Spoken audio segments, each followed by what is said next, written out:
Alors, nous allons reprendre tout de suite. Donc, on va s'asseoir. Nous avons beaucoup parlé depuis le début de la journée de droit international, droit de l'Union européenne, droit du Conseil de l'Europe, l'OCDE, les Nations Unies.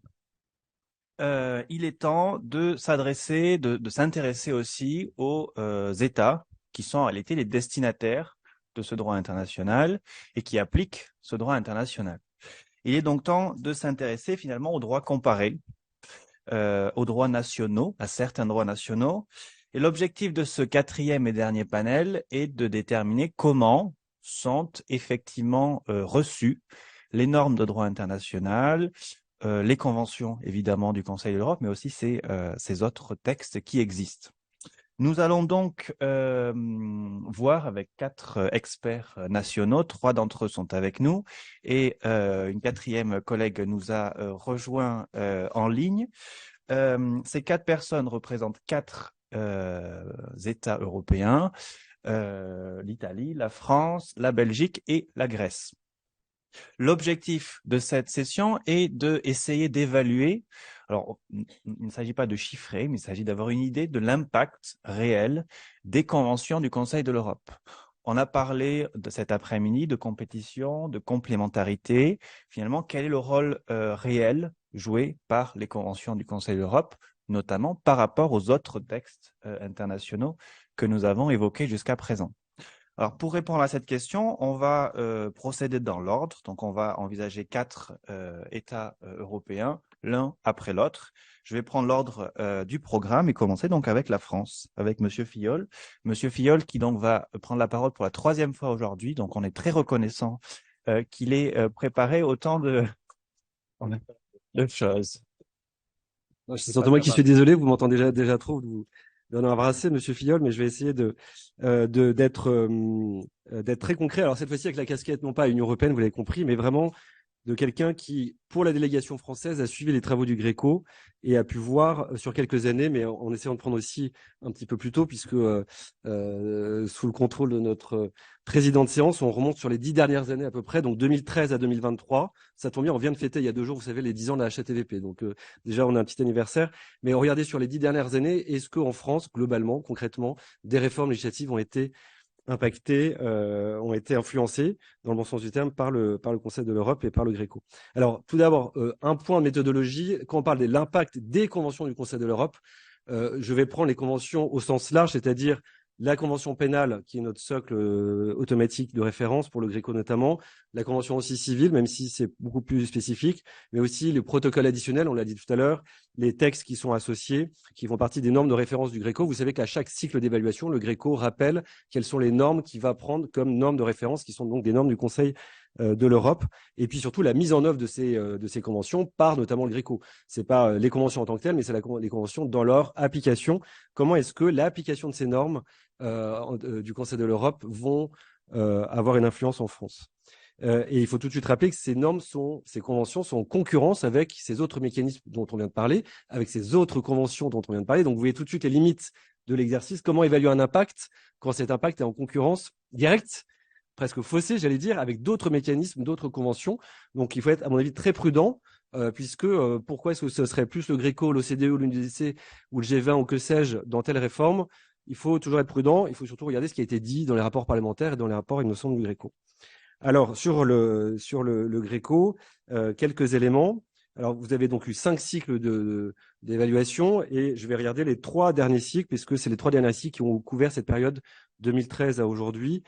Troisième cycle, donc, sur les incriminations et la transparence, financement, partis politiques. Quatrième cycle, prévention, corruption des parlementaires, juges et procureurs. Et cinquième cycle, prévention de la corruption dans les gouvernements, donc le pouvoir exécutif français, puisqu'on parle de la France.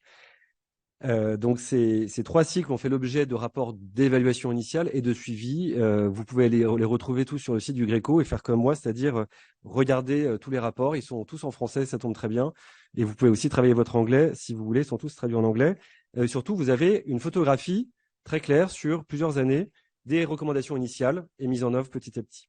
Si on prend le troisième cycle d'évaluation, donc on disait c'est les incriminations prévues par la Convention du Conseil de l'Europe, donc très important, les incriminations de corruption et le financement des partis politiques. Donc ça, c'est un premier rapport de conformité, enfin d'évaluation, pardon, qui date des fins des années 2000. Et vous avez un premier rapport de conformité début des années 2010. Et dès le premier rapport, le Gréco prend note. Et en général, quand le Gréco prend note, c'est que c'est pas pour faire plaisir à l'État à évaluer, c'est que vraiment, il a regardé, on lui a soumis des lois, il a regardé, il considère qu'il y a des avancées législatives qui ont été faites pour les incriminations. Dans le second rapport de conformité, 2 ans après, le Gréco salue le fait que les candidats au sénatorial, vous voyez, on va être un peu concret, doivent désormais se soumettre à des règles sur le financement des campagnes électorales, conformément à ce qu'il avait demandé, et que des sanctions sont prévues en cas de déclaration mensongère, puisqu'il y a une loi en 2011, donc je remonte un tout petit peu avant 2013, vous voyez, mais cette loi de 2011, donc, a priori, en tout cas, vient répondre aux recommandations du Gréco. Vous voyez que je suis prudent, je ne dis pas que c'est le Gréco qui a créé la loi ou causé la loi, mais la loi, en tout cas, répond aux recommandations du Gréco. Est-ce que c'est le Gréco, un scandale, une opportunité politique, que sais-je? En tout cas, la loi, tant mieux en tout cas, vient répondre aux préconisations du Gréco. Ça, c'est un fait objectif. Et puis, la loi aussi de 88 a été modifiée sur la transparence financière de la vie politique et a été considérée comme allant dans le bon sens pour les recommandations effectuées. Et évidemment, le Gréco a pris note de la loi du 11 octobre 2013, dont on vient de fêter donc les 10 ans, la loi sur la transparence créant la HATVP, puisqu'il n'y avait pas que la HATVP dans cette loi, mais aussi des réglementations de cotisation sur les partis politiques par leurs adhérents. Et il y avait une recommandation justement sur ce point-là. Le Gréco a dit « Bon point pour la France, cette loi vient répondre à ma demande ». Un autre rapport de conformité en 2015, vous voyez que c'est des rapports qui sont vraiment très réguliers. En 2015, toujours sur le même cycle, le Gréco prend en compte des recommandations, enfin des évolutions concernant la HATVP sur les pouvoirs de la HATVP. En fait, le Gréco demande classiquement que la HATVP ait plus de pouvoir et en 2015 considère que, en tout cas là aussi, la France a pris en note cette recommandation, en tout cas l'a exécutée. Et puis enfin, loi fondamentale qui intervient dans cette période, la grande loi Sapin 2 du 9 décembre 2016, le Gréco a aussi regardé cette loi et a donné un bon point à la France par rapport à ce cycle, puisque le Gréco demandait depuis 2009 l'incrimination, vous savez, du délit de trafic d'influence d'agents publics étrangers. Vous savez que c'était une bizarrerie dans notre code français. On avait l'incrimination de corruption d'agents publics étrangers, dont on a beaucoup parlé avec l'OCDE, la CAP, mais pas le trafic d'influence d'agents publics étrangers, alors que c'est quand même assez proche et ça vient répondre aux mêmes objectifs. Et là, la loi Sapin 2 est venue corriger cet élément et le Gréco a félicité la France. 4e cycle d'évaluation, parlementaires et magistrats, on a à peu près la même chose. Par contre, c'est un petit peu plus récent, puisqu'on a des rapports donc, dans les années 2010, à partir de 2014, sur les parlementaires notamment. Et vous savez que des lois pour la confiance dans la vie politique de 2017 ont fortement régulé les emplois parlementaires, les collaborateurs parlementaires. Je fais référence à une certaine affaire d'un ancien candidat à la présidence, vous voyez où je veux en venir. Et suite à cette affaire-là, et peut-être suite aux recommandations du Gréco, il y a eu des réformes qui ont régulé ça. Il y a aussi des réformes en matière d'indemnité représentative des frais de mandat, l'IRFM, et de réserve parlementaire. La réserve parlementaire, vous savez, a été supprimée aussi dans cette période. Et le Gréco demandait explicitement que la réserve parlementaire, qui était vue comme on va dire, un facteur ou un facilitateur de corruption, de pratiques corruptives, soit supprimée. Le Gréco a considéré que ces recommandations étaient depuis devenues mises en œuvre grâce à cette réforme. D'autres éléments, je passe rapidement, mais sur aussi les réglementations internes du Sénat et de l'Assemblée ont été considérées comme dorénavant conformes, compliance, comme on dirait, avec les recommandations du Gréco. Et puis sur la justice, alors on était un petit peu moins bon sur la justice, mais il y a eu aussi des progrès qui ont été faits, puisque c'est le 4e cycle, et notamment une loi de modernisation de la justice de 2016 a mis en œuvre les recommandations du Gréco et a permis à la France d'avoir une des recommandations qui était considérée comme mise en œuvre. Pareil sur une recommandation concernant les décorations, vous savez, des juges. Hein, c'est quelque chose qui est souvent critiqué. Est-ce que le principe même de décoration honorifiques ou distinctions honorifiques peuvent être appliquées à des magistrats? En tout cas, en France, on en a. Et le Gréco demandait à mieux réguler ces distinctions pour pas que les magistrats cherchent absolument une recommandation et que ça devienne aussi une forme d'incitation à la corruption ou en tout cas de manquement à minima à leur indépendance. Et puis, enfin, le 5e cycle d'évaluation, il est beaucoup plus récent, puisque c'est un rapport de décembre 2019. Donc, vous voyez, ça date d'il y a 4 ans. On est encore sur le début de la conformité, le début des examens de la conformité de la France à ses recommandations initiales de 2019. Mais on a eu un premier rapport qui a été fait, publié en 2022. Le rapport a considéré qu'il y avait des progrès, notamment sur les référents déontologues au niveau des forces répressives, des forces de police, puisque c'est ce cinquième cycle, ça porte sur le pouvoir exécutif, mais aussi sur la police, et comment est-ce qu'on prévient la corruption au sein des forces de police. Vous savez qu'il y a des gros enjeux de prévention aussi de la corruption, et des mesures administratives intervenues ont été considérées comme répondant à une préconisation du Gréco. Et il reste quand même beaucoup de recommandations encore pendantes qui vont faire l'objet de rapports de conformité. Donc, on va regarder dans les années qui viennent si la France suit en partie ces recommandations. En tout cas, c'est son engagement. Et ce sera intéressant de voir s'il y a des réformes qui sont faites dans les années qui viennent en lien avec ces recommandations du cinquième cycle que je vous invite à lire. C'est comme très intéressant. C'est la première fois qu'un pays, en l'occurrence la France, se faisait évaluer sur la compliance aussi au niveau du chef d'État, parce que la France, régime, vous savez, présidentiel ou semi-présidentiel, bref, un chef d'État qui a des pouvoirs importants, et la présidence de la République française a été évaluée sur aussi sa façon d'appliquer l'anticorruption. Et dernier élément, et je m'arrête là, autre élément peut-être d'analyse, si on est un peu dans ce travail de recherche, de l'impact du Gréco sur les réformes françaises, c'est tout simplement, bon juriste, et vous auriez fait comme moi sûrement, c'est d'aller voir les débats parlementaires. Quand on va voir les débats parlementaires, au moins on sait ce qu'ont dit les parlementaires sur pourquoi est-ce qu'on fait une réforme, soit dans le projet de loi initial, soit dans les débats tout court ou le rapport des commissions des lois. Et c'est intéressant parce qu'à plusieurs reprises, on retrouve des mentions explicites du Gréco. Les parlementaires ou le gouvernement, quand c'est un projet de loi, disent on a une obligation internationale du Conseil de l'Europe au Gréco. Élément très concret, projet de loi Sapin 2, on a justement incrimination du trafic d'influence d'agents publics étrangers, avis du Conseil d'État. Cette modification, recommandée depuis plusieurs années par les instances internationales en charge du suivi des conventions de lutte contre la corruption, OCDE, Gréco, ONUDC. Vous voyez le triptyque qui revient, alors pas que le Gréco, là encore, mais le Gréco qui apparaît. Pour la loi Sapin 2 aussi, rapport de la Commission des lois, recommandation sur le trafic d'influence d'agents publics étrangers. On cite l'article 12 de la Convention pénale sur la corruption de 1999 et le rapport de 2009 concernant la France. Donc, vous voyez que les rapports, ils vont aussi regarder très précisément quel rapport, les débats parlementaires, quels rapports du Gréco sont concernés. Autre exemple, en cas de poursuite pour des faits commis à l'étranger, ça répond aussi à la question tout à l'heure sur l'extraterritorialité. Là aussi, projet de loi Sapin 2, on cite les recommandations, les préconisations de l'OCDE, du Gréco et de l'ONUDC en la matière pour inciter les pouvoirs publics à modifier les articles du Code pénal. Bingo, si je puis dire, ça a été fait par la loi Sapin 2, justement, au regard de ces préconisations. Et on a une extraterritorialité, mot toujours compliqué à prononcer, qui a été donc élargie avec ces éléments. Et puis pour terminer, puisque je suis déjà trop long, mais vous avez la loi récente sur les lanceurs d'alerte, très intéressant, à plusieurs reprises, la recommandation du Gréco est citée, une recommandation du Gréco, et surtout les travaux de l'Assemblée parlementaire du Conseil de l'Europe, qui, vous le savez, a beaucoup œuvré et a beaucoup demandé un renforcement de la protection des lanceurs d'alerte, en écho aussi aux travaux de l'Union européenne, avec une directive dédiée. Donc là encore, ce n'est pas que le Conseil de l'Europe, aussi l'Union européenne, mais dans la proposition de loi, parce que c'est une proposition de loi de 2021, ça commence par le Conseil de l'Europe, son assemblée parlementaire ou encore le groupe d'État contre la corruption Gréco se sont saisis depuis plusieurs années de ce sujet, etc., etc.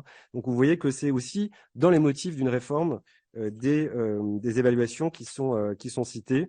Je termine là puisque voilà, mais à l'inverse, il y a d'autres réformes qui n'ont pas été, en tout cas officiellement, impactées par les évaluations du Gréco. Je parle d'une réforme qui me tient beaucoup à cœur, c'est les biens mal acquis. Vous savez qu'on a fait un dispositif de restitution des biens mal acquis en 2021. Côté Quai d'Orsay, on a porté ce projet. Et ça, pour le coup, il faut rendre à César ce qui est à César. C'est la Convention de Mérida qui avait été citée, puisqu'elle a un dispositif très élaboré, on en a parlé tout à l'heure, de restitution des avoirs de la corruption aux pays, aux populations victimes. Et là, clairement, ce n'est pas la Convention du Conseil de l'Europe qui a ce degré de détail-là, c'est la Convention de Mérida. Pareil pour les CGIP, ça vient plutôt du droit américain, d'IPA américaine ou ou des dispositifs anglais ou d'autres éléments. Là, on est plutôt sur du droit comparé, mais pas forcément le Conseil de l'Europe. C'est aussi une façon de terminer mon propos pour des pistes peut-être de modernisation de la Convention du Conseil de l'Europe sur notamment la restitution d'avoirs, qui me semble être un sujet fondamental aujourd'hui, avec une demande de la société civile très forte dans les enceintes internationales. Peut-être que ça pourrait être aussi un jour quelque chose que le Conseil de l'Europe prend, mais il y a déjà des projets. Il y a eu des textes, en tout cas des résolutions, mais peut-être pour incriminer, pour prévoir des mécanismes de restitution des fruits de la corruption, du blanchiment de la corruption, pour ne pas parler des biens mal acquis. Merci beaucoup.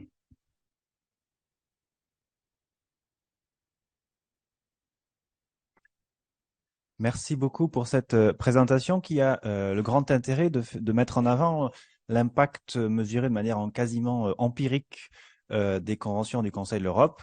Effectivement, dans les travaux préparatoires, dans les projets de réforme, les conventions du Conseil de l'Europe sont prises en considération. Parmi d'autres textes, certes, mais c'est quelque chose qui est manifestement pris au sérieux, au moins dans une certaine mesure. Je vais immédiatement passer la parole au présentateur suivant. Je précise que les deux personnes suivantes, donc Monsieur Luca Fortellini et Madame Maria Gavunelli, qui vont prendre la parole, vont le faire en anglais. Ils peuvent nous suivre, ils nous comprennent, mais on a fait le choix de faire la présentation en anglais. Donc je vous donne la parole, Monsieur Forte-Leoni, pour votre présentation. Merci. Bon après-midi. Tout d'abord, je voudrais remercier les organisateurs de cette très important meeting. Et je m'excuse si je ferai mon rapport en anglais, mais je suis plus confiant et habitué. We can get in medias res about the Italian anti-corruption system. I'm a board member of the Italian Anti-Corruption Authority. We are in the middle of our mandate. At the same time, I'm lucky because I can observe as delegate of our authority in the Greco system.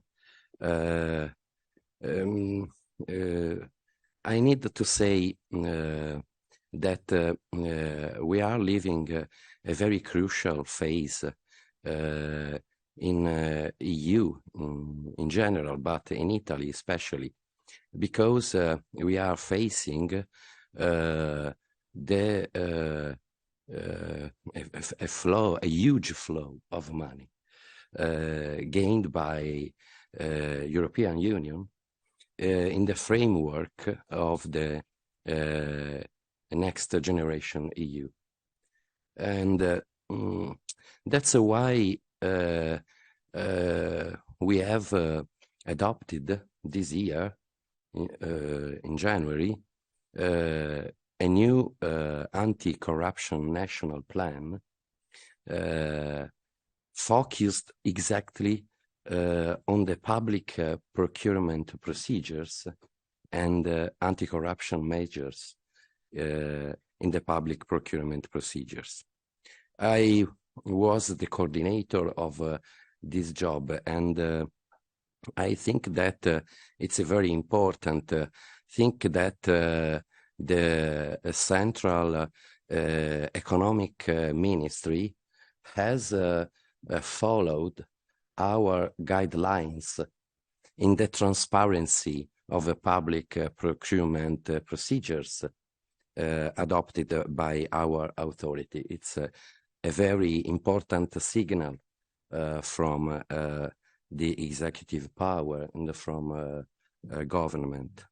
And so that I'd like to express the main values and principles of this last National Anti-Corruption Plan.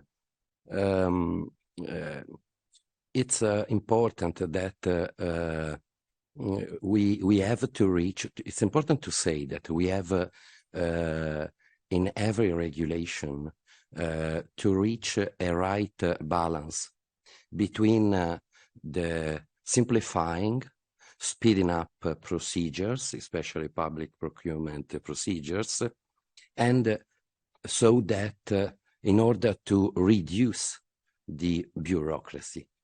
But we need to have a very strict transparency.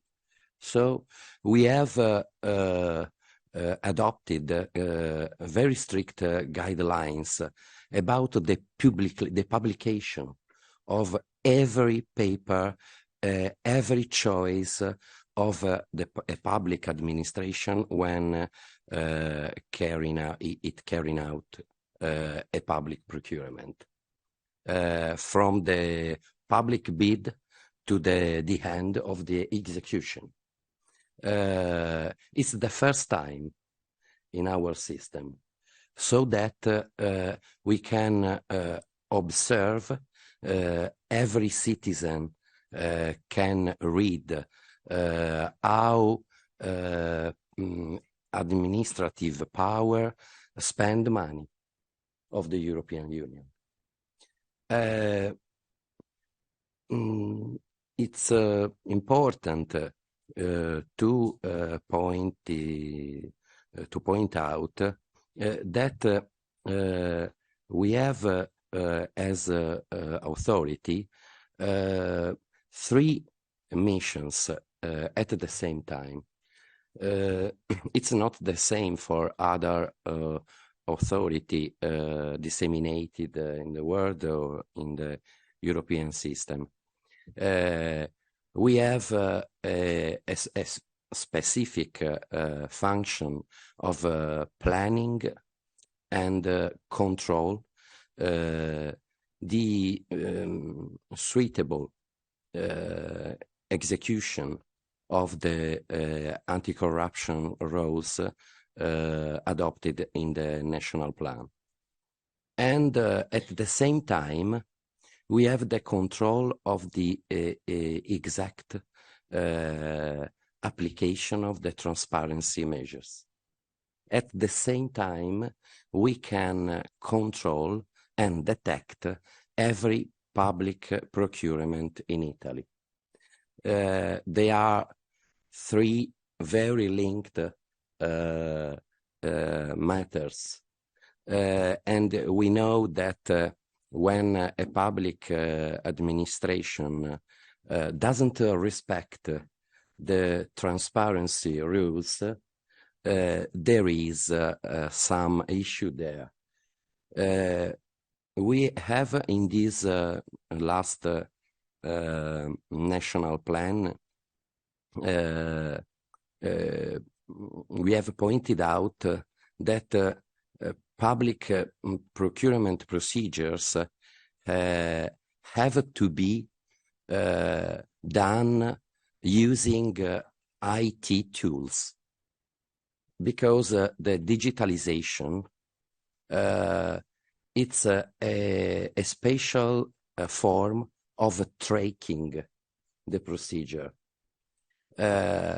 So, and at the same time, you have to use no paper, but native digital data.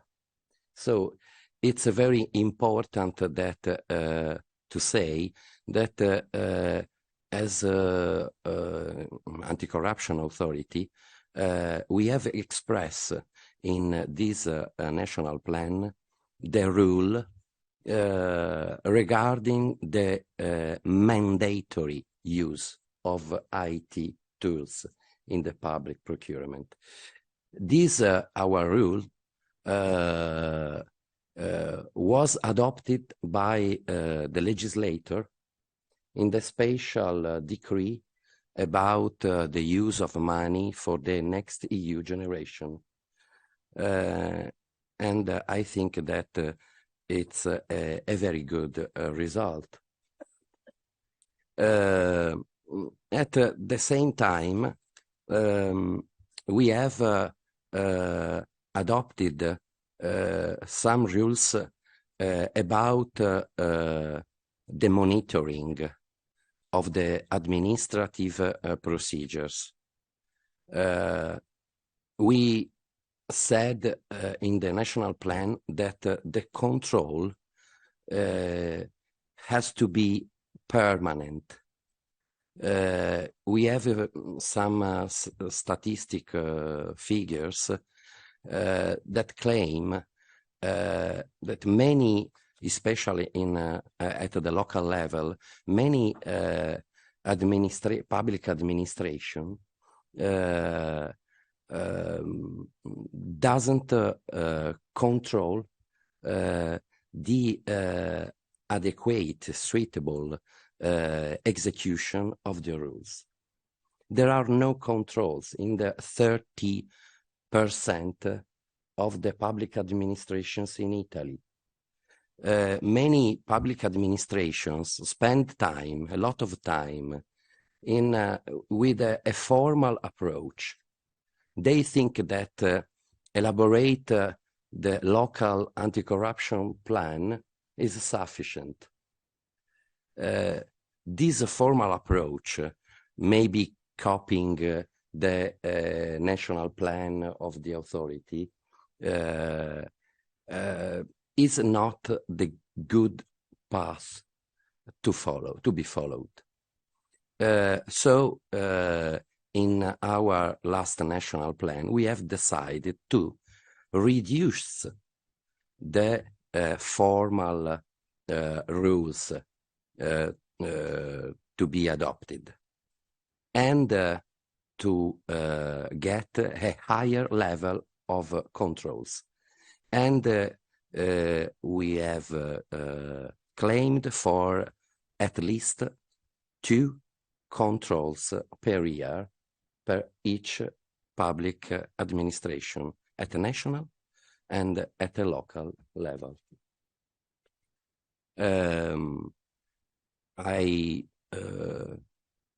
I'd like to say that I sent a paper with more details about our plan, so you can spread for all of them, for all of the participants.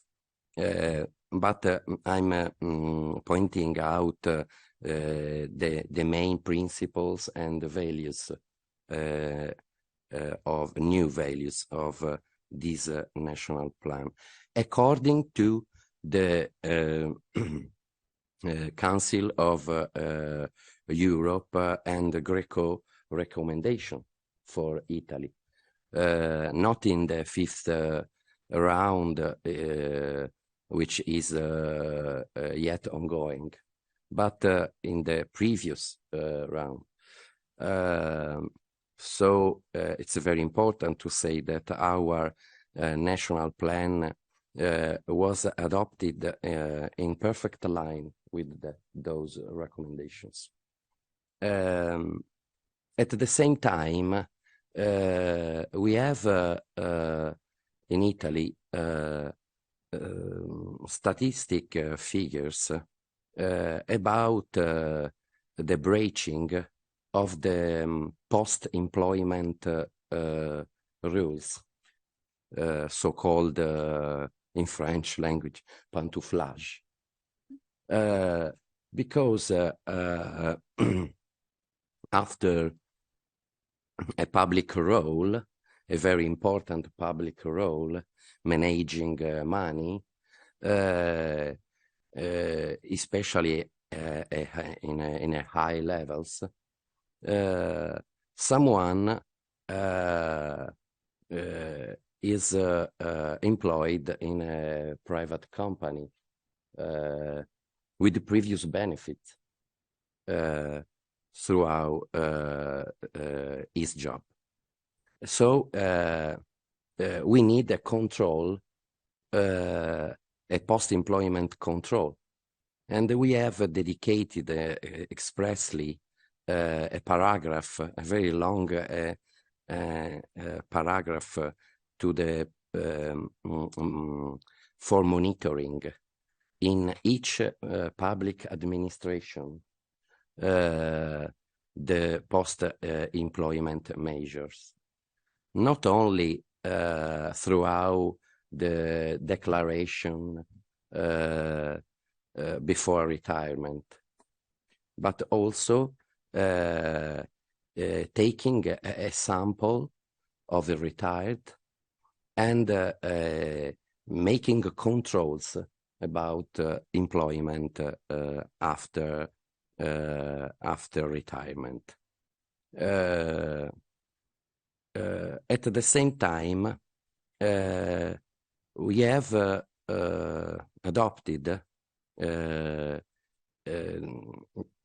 very brand new guidelines about another very important institute, the whistleblowing protection. Because we know that whistleblowing, the reports of a whistleblower, it's so important for transparency and for because it can make sure that the behaviors inside the public administration is correct, non-incorrect. And we have adopted guidelines for protection, more protection of whistleblowers, and in order to protect retaliation against whistleblower. But there is a very brand new competence and function of our authority.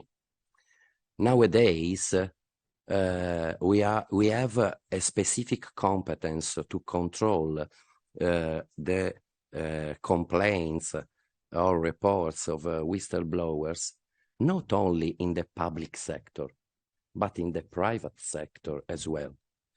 According to the recent, as you know, EU directive about that. And it's very important because the association of entrepreneurs at the national level claim that our rules are too strict. But we know that it's very important that our authority can detect misbehavior inside the private company as well. I don't know if I'm in my timing assigned, but I think that it's sufficient. It's sufficient. Thank you so much. Merci. Merci.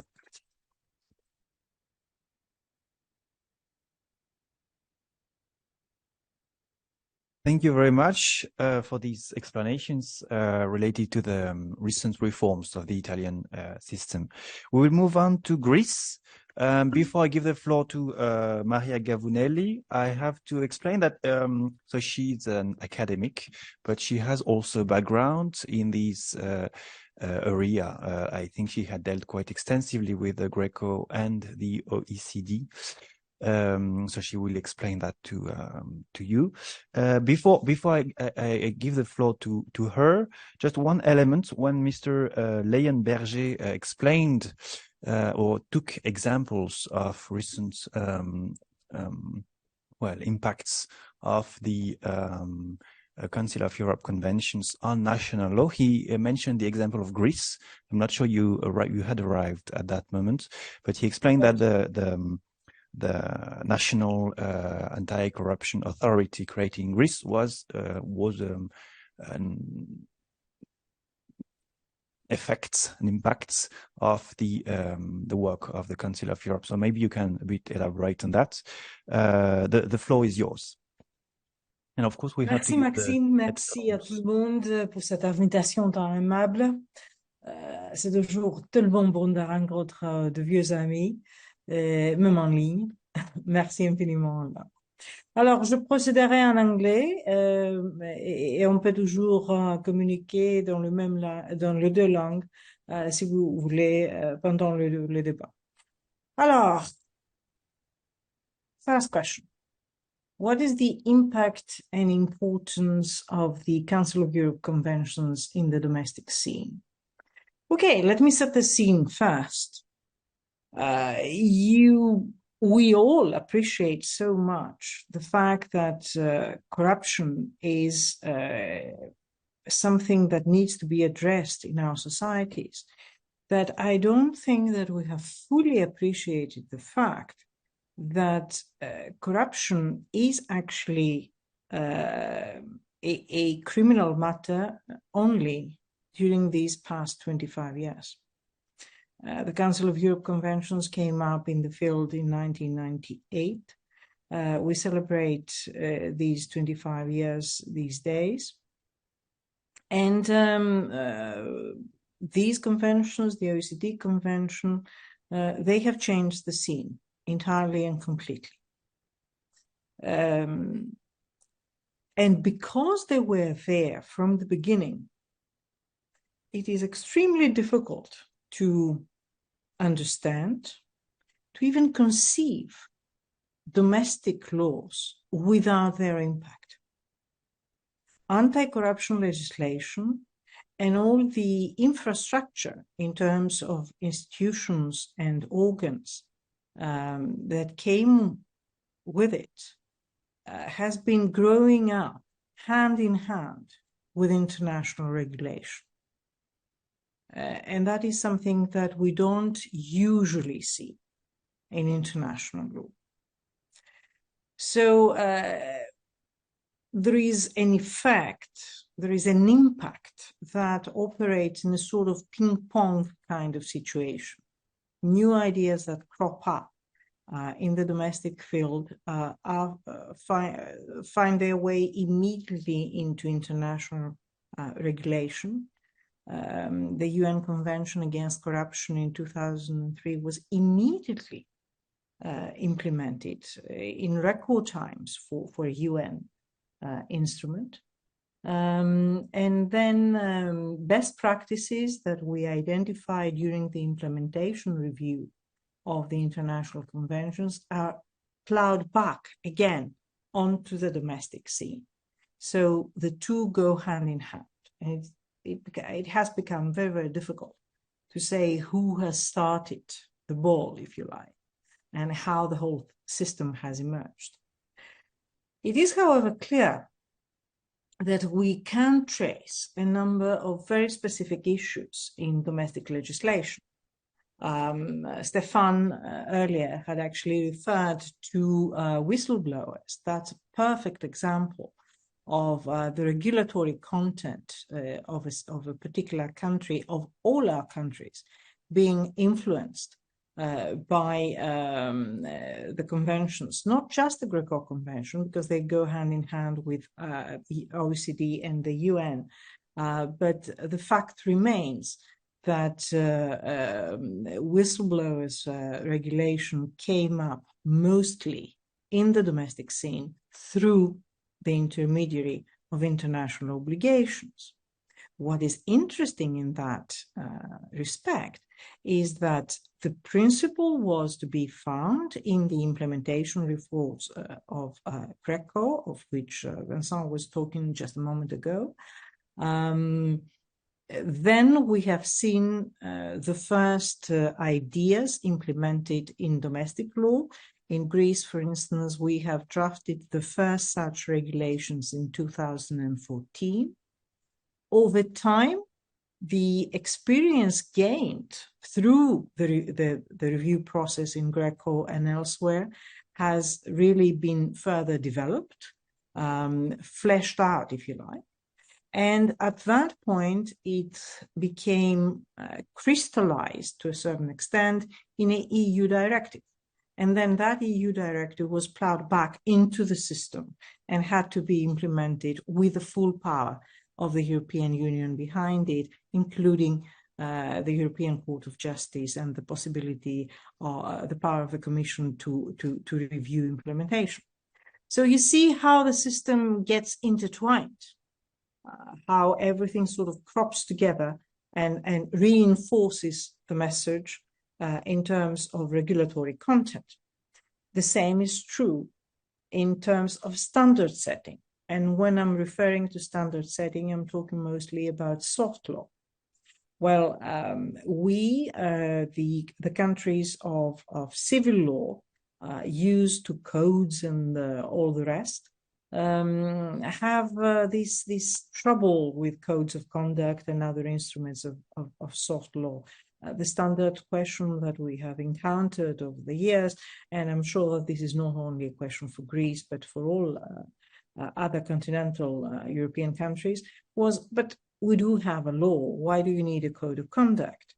Because a code of conduct is more flexible, because a code of conduct can actually be more specific, because a code of conduct can change fairly quickly without the need to go through Parliament all over again.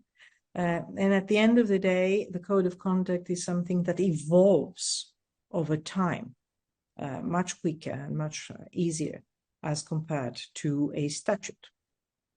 So codes of conduct were almost unheard of in Greece. Nobody really thought that that was something that we needed to begin with.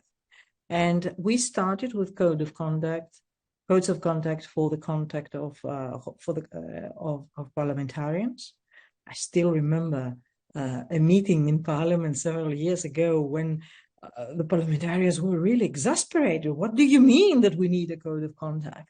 And yet they were very happy to do that in later years. And they were actually also making all kinds of public comments that we have now a code of conduct and blah, blah, blah, and everything is under control.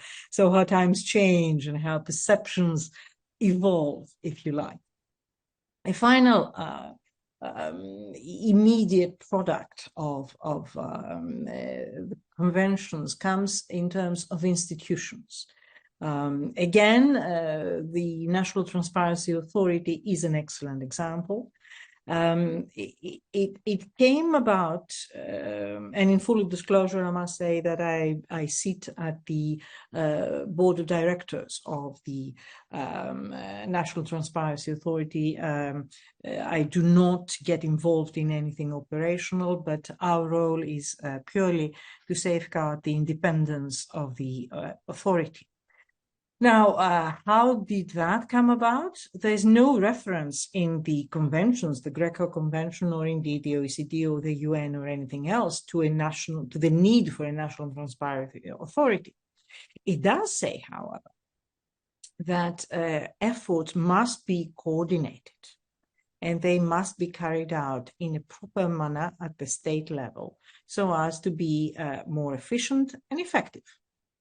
We have played around for a number of years with different institutions being involved, from the public prosecutor's office to the police, from the special prosecutor for anti-corruption to the economic police to special units, pretty much like the Guardia di Finanza in Italy, but the equivalent in Greece, which is called SDOE, all kinds of things like that. And what was the problem, and that was actually indicated fairly clearly in all Greco reports, was the lack of coordination, because everybody was going which way, doing what they did best, but without realizing that perhaps somebody else was also working on the same file. So after experimenting with a number of coordination bodies and commissions and committees and whatever, in 2019, we decided that enough is enough. And we ended up putting all these administrative bodies into one, obviously keeping the public prosecutor's office and the police separately. And we have created the National Transparency Authority. If you were to go through the statute of the authority, you can actually trace the wording of the recommendations in the text of the law. So again, that is an excellent example of the impact of the conventions, a direct impact in terms of influence, an indirect impact in terms of the fact that the convention does not really necessitate such an organ, but in fact makes it necessary in order to be properly implemented. Let me then turn to questions of complementarity. We have two Greco conventions on criminal law and on civil law. I just opened a space here, and I would like to say in a parenthesis that we do not make enough use of the civil law convention. It could be extremely important, because it would cost money not to conduct yourself appropriately. But somehow I haven't really seen lots of countries doing something about that. I close the parenthesis and I move on. So we do have the two conventions at the Council of Europe level. We do have the OECD Convention that indeed operates on a very specific corner, foreign bribery, very narrow in scope, if you like, but extremely influential, because as I've heard earlier from, there was a question from the floor, it refers to the conduct of corporations, and in fact influences directly international commerce. So we need that, we need the market to do that. Greco is a much more generic, much more horizontal type of approach. Even more horizontal and generic, if you like, is the kind of regulation that we have from the European Union. And I was privileged to be among the experts against corruption when, which was the first attempt of the European Union to regulate and somehow review the implementation within the organization. We ended up with the rule of law report. I find it very, very interesting and indeed very important that in the rule of law report, one of the pillars refers to corruption. And I think that it reinforces the obligations created in the Greco Convention in a most effective manner, simply because it brings together also all the other elements required for the Greco obligations to be fulfilled. When in the rule of law report, we're talking about an independent judiciary, when we're talking about an efficient judiciary, and I say that in full knowledge of the fact that Greece is in dire need of reform in the judiciary, because our courts take forever to come up with a final decision, and that needs to be addressed urgently. In fact, if you were to ask me, and there have been a number of cases where I was asked, and my answer was exactly the same, if you were to ask me which is the problem of the country at this point in time, that is certainly the lack of immediate reaction in the judiciary. And I think that needs to be reformed urgently. I understand that there has been an attempt, who have started planning for it, but it's a long way to go. So here you do have, as I said, a specific obligation in Greco that is reinforced by everything else. And that is important because in this way you do have the whole spectrum of rule of law, the judiciary, freedom of the press, freedom of expression, all these elements that would facilitate, if you like, the implementation of the conventions. Let me say a final word, and I would finish with that, on the implementation mechanisms. I think it was Stefan earlier who was talking about the Greco as an implementation mechanism, the follow-up to the recommendations and such like. Independently speaking and taken separately, the Greco mechanism is not one of the strongest in the world. And apologies that I have to say so. In that respect, the OECD mechanism is much, much stronger. Much stronger, not because inherently there's something wrong with Greco or something better with the OECD, but simply because the OECD mechanism has a very strong financial component. The IMF, for instance, would look at the OECD reports. The ranking institutions would look at the OECD reports. And therefore, a bad report at the OECD would have an immediate reflection in the overall financial ranking of the country. Having said that, you might recall that Greece went through a rather traumatic financial crisis in the past decade. And it is important to note that the Greco recommendations were actually used as benchmarks by the European institutions in order to decide whether the Greek authorities had complied with their financial obligations or not the OECD ones. In other words, suddenly this rather ineffective and rather weak system acquired teeth, simply because it was put in a wider framework that endowed it with additional power, and indeed the direct power of the financial impact, the direct power of the status of Greek economy in the world. The same is true to the extent that recommendations arising from Greco are reflected in EU directives. The European Union has the power of the Commission and the Court behind it. And therefore, the obligation for the direct application is really a very, very strong one. You don't need to animadvert, you don't need to negotiate, you don't need to do anything, you just need to comply, get done with it, or else. And that is a very important incentive. If I were to wrap up, I would say that we cannot operate, we cannot really distinguish between the domestic and the international in this respect, because both sides of the coin grew up together and they influence each other.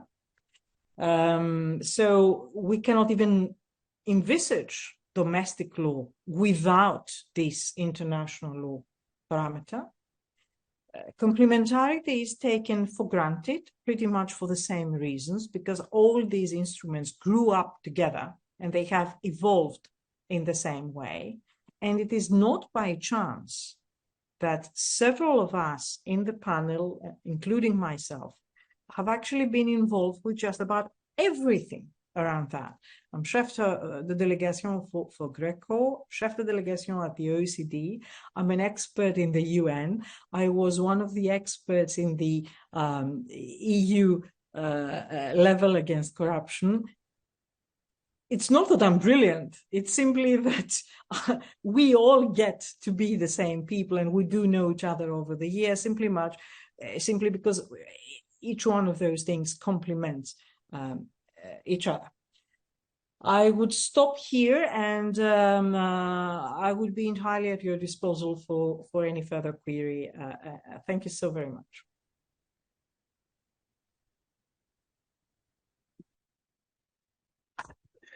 Thank you very much, Maria, for this very comprehensive presentation. I hope we will have the time to follow up on your comments related to civil law. It's true that this conference is related to the conventions rapporteur of the Council of Europe on corruption, and yet this very specific convention was not addressed once since the beginning of the day. So I hope we will have the time to discuss briefly this convention. But before that, and before the other questions, we'll move on to the next speaker, et nous allons repasser au français d'ailleurs. Donc nous allons passer à la Belgique. Madame Laure du Castillon, nous vous écoutons. Voilà, bonsoir.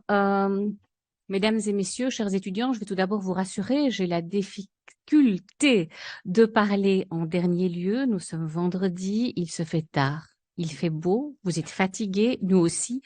Et donc, je vais aller directement à l'essentiel. Vous trouverez évidemment beaucoup plus d'exemples dans le rapport écrit et les actes du colloque, mais je vais vous raconter une petite histoire. Pour terminer ce magnifique colloque, et je voudrais d'ailleurs remercier les organisateurs de ce colloque et en particulier Madame Cutajar qui m'a invitée, mais aussi le programme Océan pour ce remarquable partenariat. Avant de raconter l'histoire de la Belgique au pays de la corruption, vous verrez que ce n'est pas un long fleuve tranquille, je voudrais faire deux petites remarques préliminaires. Première remarque, c'est le fait que la Belgique a ratifié 3 conventions pénales en matière de lutte contre la corruption. Vous les connaissez, la convention de Mérida, la convention OCDE et la convention sur le Conseil de l'Europe. Je parle ici de la convention pénale et je rejoins alors la première remarque qui a été faite par mon collègue Vincent. Il est évidemment très difficile de mesurer l'impact que la Convention de l'Europe seule a eu sur les changements législatifs ou institutionnels en Belgique, mais finalement, peu importe, l'important c'est que ces changements ont été opérés et il y a évidemment, et notre collègue grec l'a rappelé, une complémentarité entre ces différents mécanismes et entre ces différents outils. Deuxième remarque que je voulais faire avant de commencer l'histoire de la Belgique au pays de la corruption, eh bien, c'est de vous dire que la Belgique n'est pas un pays facile au niveau institutionnel. Nous avons effectivement 3 niveaux de pouvoir. Nous avons l'État fédéral, nous avons les communautés et les régions, et à cela s'ajoutent 3 langues différentes dans un petit pays, parce que la Belgique, c'est vraiment un petit pays, c'est presque le pays des Schtroumpfs. Nous avons le français, le néerlandais et l'allemand comme langue officielle. Alors, voyez-vous, quand les évaluateurs viennent chez nous, ils s'arrachent parfois les cheveux et qu'ils doivent vérifier si les recommandations ont été appliquées, il faut qu'ils vérifient si ces recommandations ont été appliquées au niveau fédéral, mais aussi si les communautés et les régions ont des compétences qui sont des compétences subsidiaires, également au niveau des communautés et des régions. Mais attention, on ne parle pas la même langue. Donc, c'est excessivement compliqué pour les évaluateurs. D'ailleurs, le 2e cycle d'évaluation de l'UNCAC, et je me souviens très très bien des évaluateurs, mais ça a mis 1 an et demi parce que ça a pris vraiment beaucoup de temps pour pouvoir comprendre la difficulté et la perplexité institutionnelle du pays. Alors, je le dis avec beaucoup de sourire, parce que c'est mon pays et je l'aime beaucoup, mais je racontais aux organisateurs du colloque que cette difficulté institutionnelle, elle est vraiment très problématique. Pas plus tard que il y a 2 jours, c'est-à-dire mercredi, en Belgique, le procureur général de Bruxelles, qui est quand même l'arrondissement judiciaire le plus grand du pays, devait être désigné. Il y avait 2 candidats, l'ancien, enfin toujours l'actuel pour le moment, procureur fédéral, qui a joué un rôle extrêmement important dans les attentats, et par ailleurs le président du tribunal de l'entreprise. Ils ont été auditionnés par le Conseil supérieur de la justice, qui est chargé de présenter un candidat, et à 11 heures du soir, coup de théâtre, aucun des 2 candidats francophones n'a été désigné au poste de procureur général de Bruxelles parce que la première présidente de la Cour d'appel de Bruxelles est une francophone et que les Flamands ont bloqué. Nous n'avons pas de procureur général à Bruxelles. Alors, ce n'est pas innocent ce que je vous dis, et ce n'est pas innocent dans la petite histoire que je vais vous raconter, parce qu'il est évident que ces blocages institutionnels, et certains constitutionnalistes dans mon pays, et nous sommes une petite enceinte, donc je peux le partager avec vous, sont extrêmement inquiets quant au devenir de la Belgique, certains estimant même que la Belgique devrait pouvoir se rattacher, la partie francophone, à la France. Eh bien, ces crises institutionnelles ont évidemment des répercussions sur les réformes qui doivent être opérées en Belgique, puisque lors de la précédente crise, la Belgique est restée sans gouvernement, ni fédéral, ni des communautés des régions, pendant 1 an et demi. Nous étions en affaires courantes, pas d'adoption de réformes législatives. Voilà pour, je dirais, avoir planté le décor. Alors, la Belgique, au pays de l'anticorruption, eh bien, je vais faire un petit voyage dans le temps. Je peux pas, comme mes prédécesseurs l'ont fait, parce que je n'ai pas assez de temps, reprendre les différents cycles d'évaluation du Gréco. Je vais remonter en 2011. Nous sommes au 3e cycle d'évaluation du Gréco qui porte sur l'incrimination et la transparence du financement des partis politiques. La Belgique se fait évaluer. Nous avons 15 recommandations qui sont contenues dans le rapport d'évaluation du 3e cycle, et on va rapidement constater que sur ces 15 recommandations, une seule a été mise en œuvre de manière satisfaisante. Nous sommes évidemment évalués ici avec le chef de la délégation, avec notre ambassadeur qui est là. Et qu'est-ce que l'on va dire? Mais on va dire, mais vous savez, en Belgique, il y a une crise constitutionnelle terrible. Nous n'avons pas de gouvernement. Il y a un manque de volonté politique. Ça, c'est le droit de la Belgique, pour incriminer le trafic d'influence, et donc nous ne pouvons pas prétendre à une compliance pour l'ensemble des recommandations du Gréco. Nos arguments sont entendus, mais enfin, le Gréco va décider que la Belgique doit être placée en article 32, c'est-à-dire va devoir rendre un rapport sur l'état d'avancement des recommandations non mises en œuvre, et nous allons déposer un rapport de conformité intérimaire 1 an plus tard, c'est-à-dire en 2012. Et là, patatras. Patatras, la Belgique se fait taper sur les doigts. On constate que le Gréco, la situation n'a pas progressé depuis le rapport de conformité.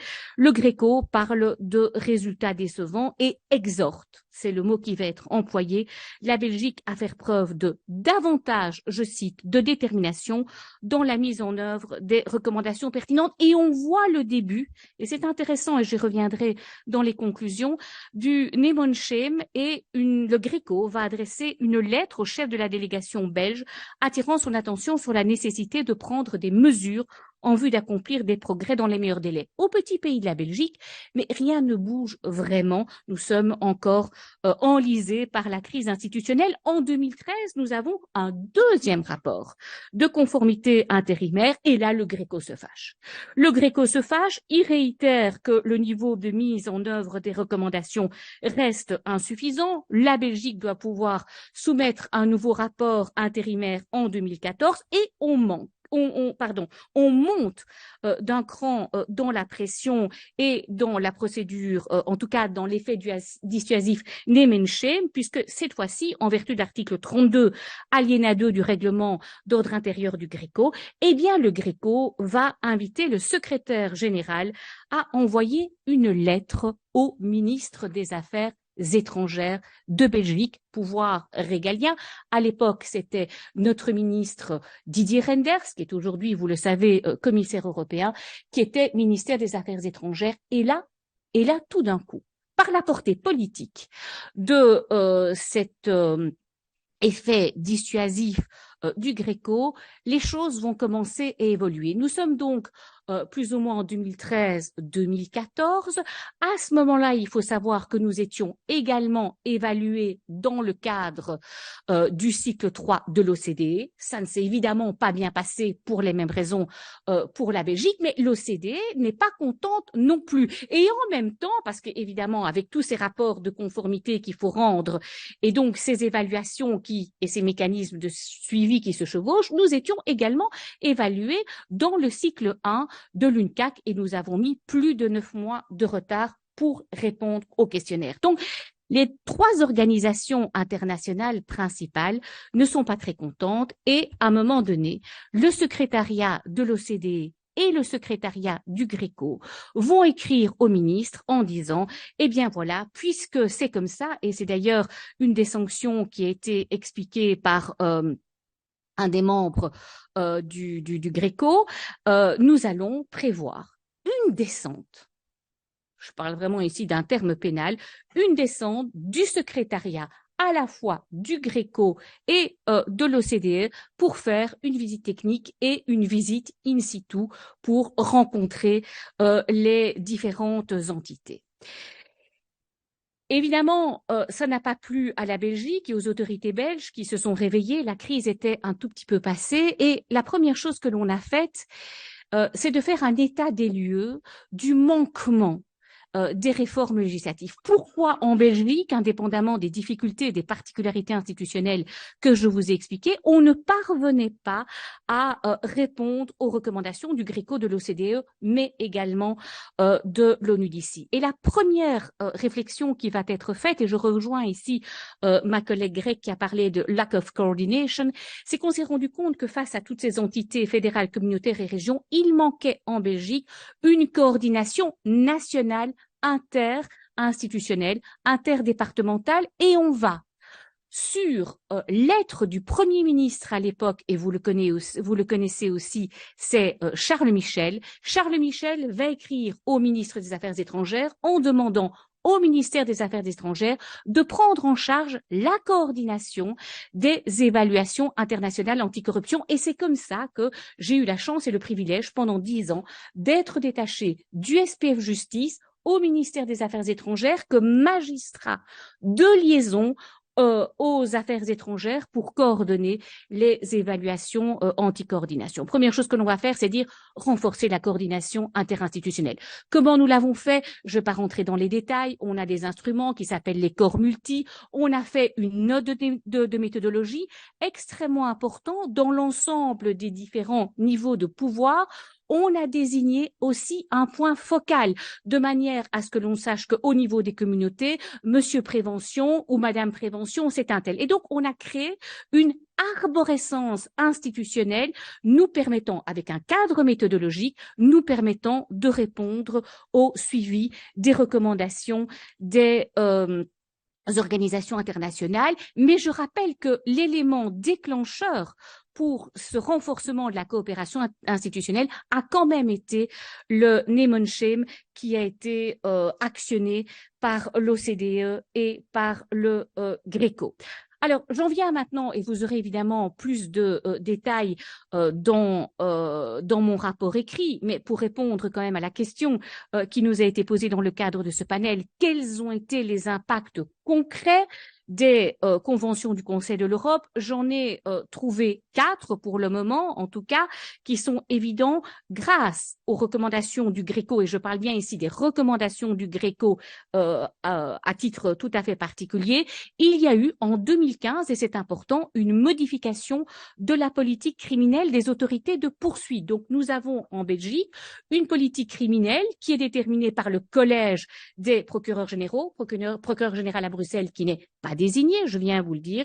Et donc, en 2015, les procureurs généraux des 5 arrondissements de Belgique sortent une circulaire, et dans la circulaire, on prévoit que cette politique criminelle est mise en place suite aux recommandations et suite à l'impulsion du Gréco. Cette circulaire vise à renforcer la lutte contre la corruption et indique que les dossiers de corruption publique doivent être traités de manière prioritaire. C'était pas le cas avant en Belgique. Avant 2015, la corruption publique privée n'était pas considérée comme une matière prioritaire.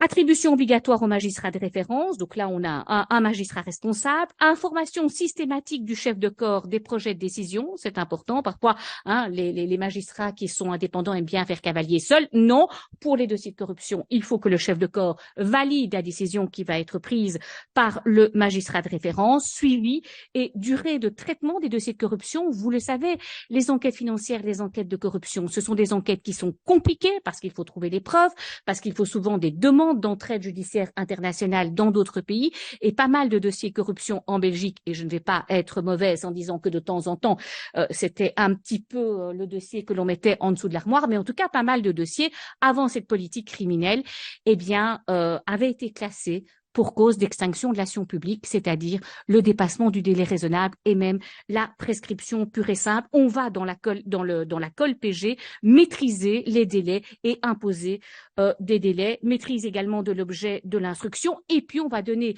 une impulsion complémentaire dont on n'a pas beaucoup parlé lors de ce colloque, mais c'est important, c'est qu'il va y avoir un focus tout à fait précis qui va être déterminé sur l'importance de saisir les avantages patrimoniaux tirés de l'infraction du crime. On parlait de comment être plus dissuasif à l'égard des entreprises, mais il est évident que saisir dans le patrimoine de l'entreprise les avantages patrimoniaux illicites, et notamment au niveau des organisations criminelles, ça a un effet dissuasif.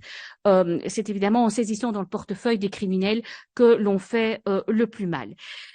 Donc, cette circulaire rappelle explicitement, comme je l'ai dit, les attentes du Gréco. Modification législative, là je parle d'une politique criminelle, un exemple de modification législative, grâce aux recommandations du Gréco, on va modifier le code pénal belge pour introduire la notion de réception d'un avantage indu, donc renforcement de la corruption passive, tant dans le secteur public que dans le secteur privé.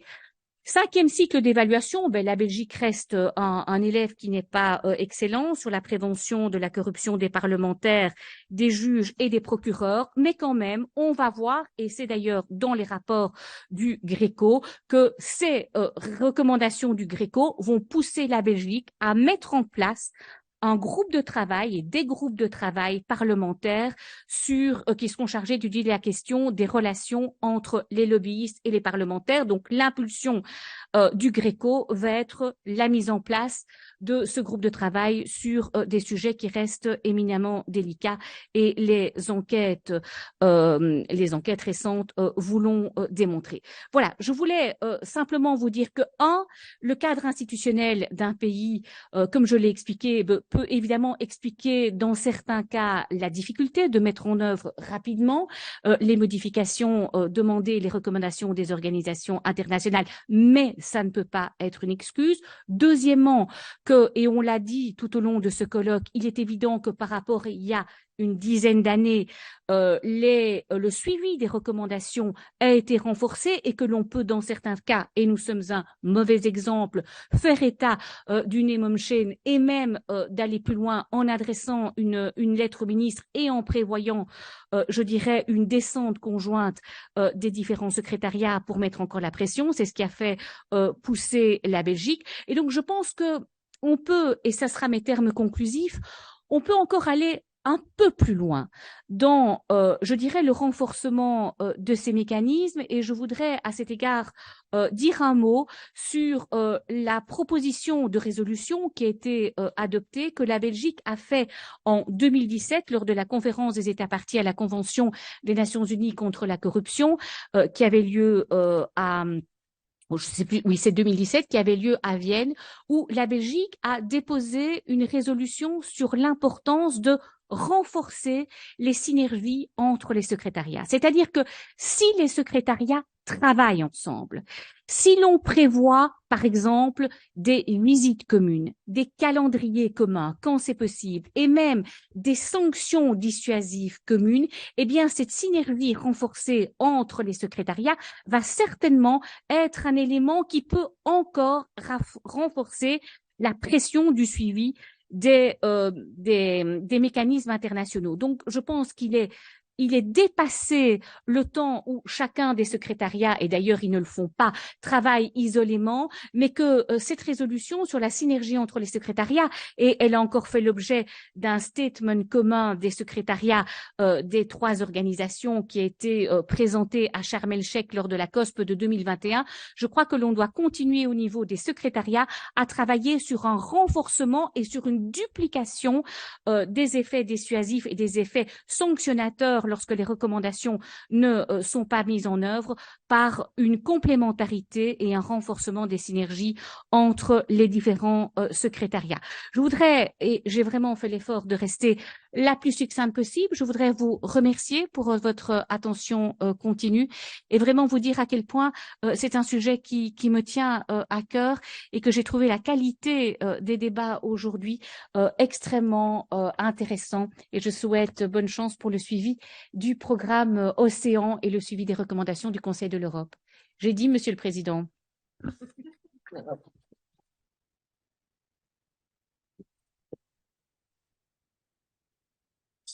Merci beaucoup pour cette présentation passionnée. Nous sommes un petit peu en retard, mais je pense que nous pouvons prendre quelques questions avant les conclusions. Alors, ah. Ah. Disons 2 questions.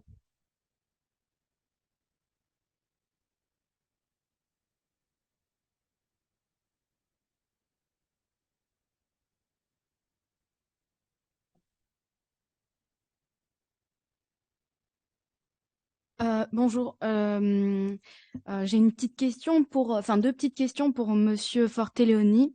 So I will switch in English.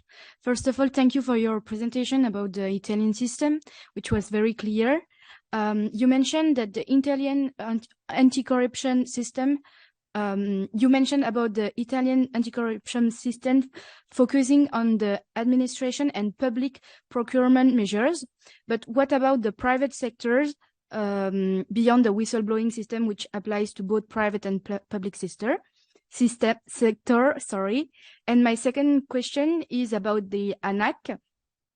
So is the ANAC working cooperatively with other national anti-corruption authorities like the AFA in France? That's all. Thank you.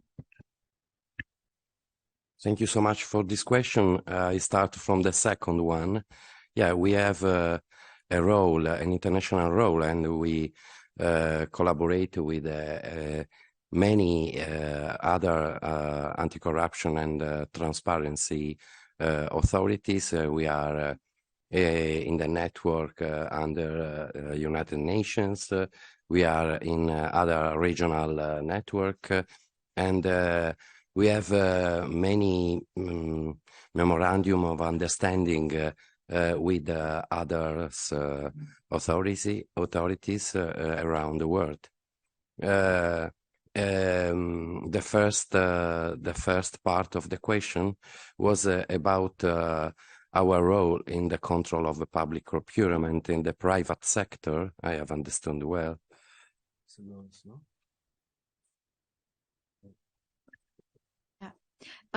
In France, the Loi Sapin 2 focuses also in the private sector, like in sanctioning companies which are breaching the anti-corruption laws.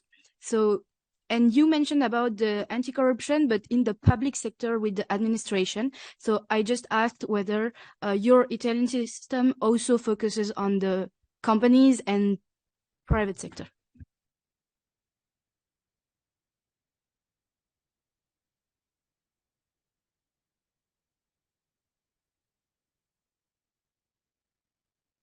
For private sector, it's the 231 law of 2001, and we can exercise control of the anti-corruption measures specifically for the private sector. But we are more committed to control the public companies, especially when they deliver public services with the public money. Okay, thank you so much.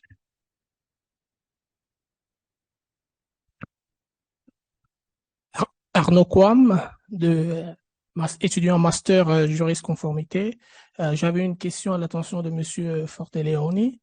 Je ne sais pas s'il est possible de formuler la question en italien et par la suite je pourrais la traduire. Je n'ai pas le vocabulaire nécessaire pour formuler ma question. Je peux poser la question en italien e poi la traduire. Intanto grazie signor Forteleoni. Volevo chiedere, ho consultato il sito del Consiglio dell'Europa sulla Convenzione penale contro la corruzione e ho notato che l'Italia ha fatto delle riserve per quanto in conformità all'articolo 37 che permette giustamente di fare delle riserve e giustamente l'Italia si riserva il diritto di non creare l'infrazione di corruzione passiva per gli agenti pubblici stranieri. E quindi volevo chiedere che cosa potrebbe giustificare una scelta del genere. Si iscrive in una politica di neutralità, in una politica forse di non aggressività, o allora c'è qualche altro giustificativo, perché non ho capito in realtà. Ok, donc ma question était celle de savoir,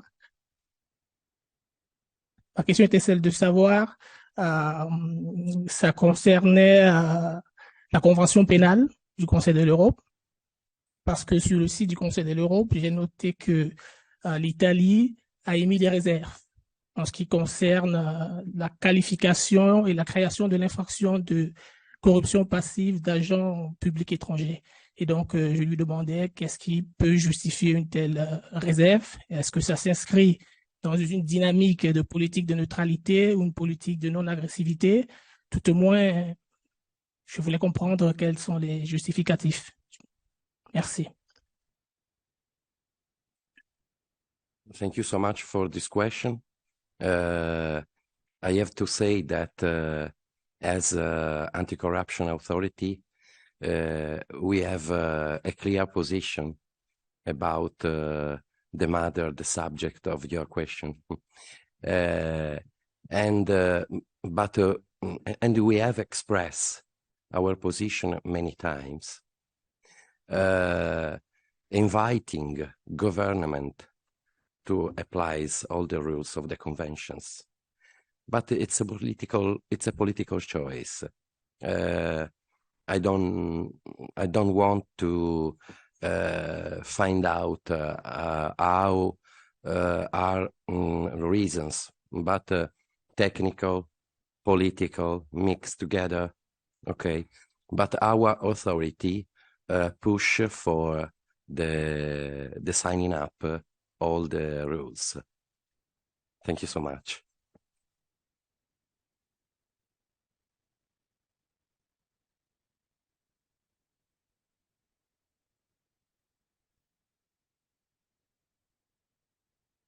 Merci. C'est pour Monsieur Filleul. C'est Je suis étudiant en master aussi. Et je voulais savoir, est-ce que vous pensez il existe une divergence entre la conception française et la conception du Gréco, de la définition de la corruption, notamment du pacte de corruption? Et si est-ce que la réponse est positive, est-ce que la définition française est un frein contre la répression de la corruption? Merci pour cette question technique finale. Alors, sauf erreur, c'est dans le troisième cycle d'évaluation sur les incriminations de corruption. Il y a eu en effet des échanges assez techniques pour le coup entre le Gréco et la France sur le pacte de corruption.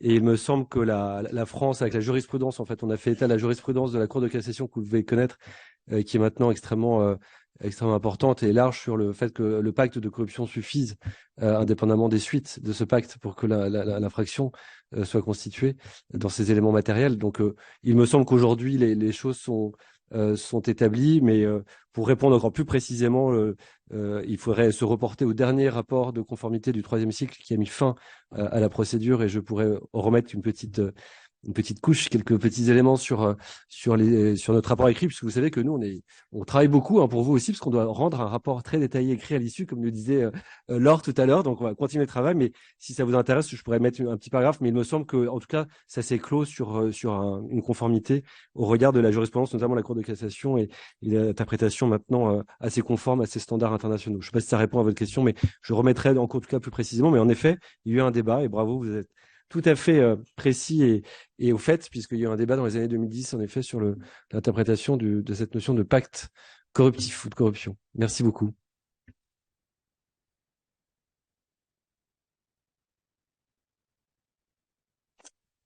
Donc, nous n'aurons pas le temps de parler de la Convention civile. Ce n'est pas grave, ce sera pour une prochaine fois. Donc, je vais laisser la place à Chantal et Olaf pour des mots de remerciement, de conclusion.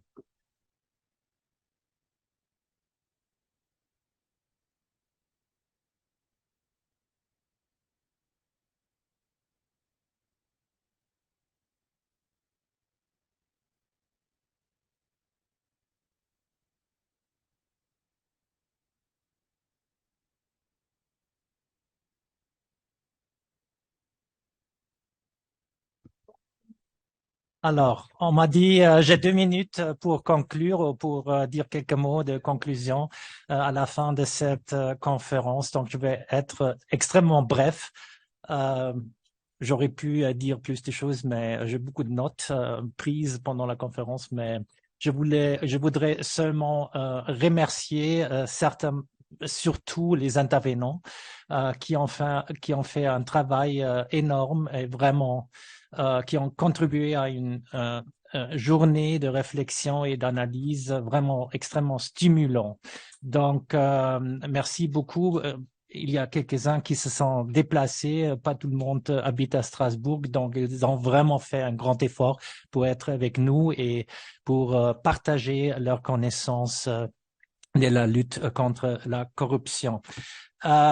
Deuxièmement, bien sûr, je voudrais aussi remercier à ma co-organisatrice Chantal Koutajar et son équipe. Il y a aussi qui a fait un énorme travail pour rendre cette journée possible. Il y a aussi quelqu'un qui n'est pas là, qui n'est pas avec nous, qui était dans l'arrière-plan tout le temps, c'est Emily Ehrengardt, aussi de l'UNISTRA, qui était vraiment important dans l'organisation de cette conférence. Donc, je sais, c'est très difficile de être attentif pendant toute une journée, surtout quand les pauses sont très peu et ce qu'on avait dit, c'était tellement riche. Donc, vous avez la possibilité de lire, je pense, une publication plus tard. Donc, je suis optimiste qu'on aura une publication avec toutes les présentations à un certain moment. Deuxièmement, si je me trompe pas, on a fait un enregistrement. Donc, je vais mettre le lien de l'enregistrement sur le site Océan. Donc, si vous en avez pas encore assez, vous pouvez voir le vidéo. Donc, dernière remarque, pour les étudiants ici. Donc, si vous avez, je ne sais pas, goûté un peu ce que fait le Conseil de l'Europe, et cela vous intéresse vraiment intellectuellement comme étudiant du droit ou aussi dans le master compliance, quoi que ce soit, essayez de trouver le programme HELP. C'est un programme qui s'appelle HELP, c'est Human Rights Education for Legal Professionals. Il y a beaucoup de cours online. C'est pas dans un premier plan fait pour les universitaires, mais c'est de plus en plus utilisé dans les universités. Donc, vous allez apprendre énormément de choses en suivant ce genre de cours du programme HELP. Donc, je vais conclure avec ça. Merci beaucoup pour être venu. Je donne la parole à Chantal. Bien, à mon tour de remercier vraiment très chaleureusement les intervenants à ce colloque. Vous dire que ça ne fait que commencer, cher Olaf, puisque les étudiants vont être partie prenante de la rédaction des actes. Alors, ça ne va pas être simplement une reprise des interventions des contributeurs, mais ça va prendre également la forme d'un travail de réflexion qui doit aboutir à des préconisations, voilà, que nous adresserons évidemment pour faire avancer l'effectivité, l'efficacité de la lutte contre la corruption à l'échelle de l'Union européenne et principalement pour le Gréco. Encore merci, chers étudiants, merci pour votre implication. Merci à toutes et à tous d'être venus et puis je vous dis donc à bientôt. Au revoir.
Recording stopped.